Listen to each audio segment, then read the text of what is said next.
Find HCF of 50 and 15.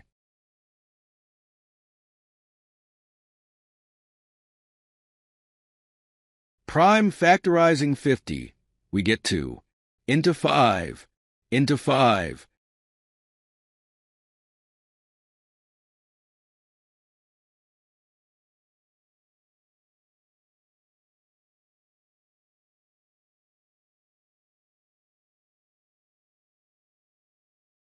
Prime factorizing 15, we get 3 into 5.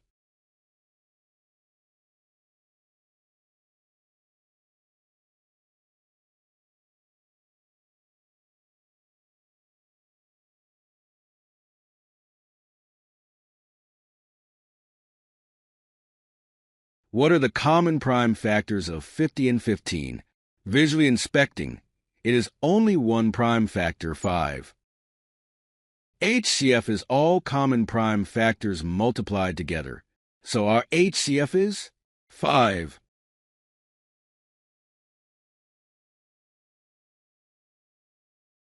HCF of 50 and 15 is 5.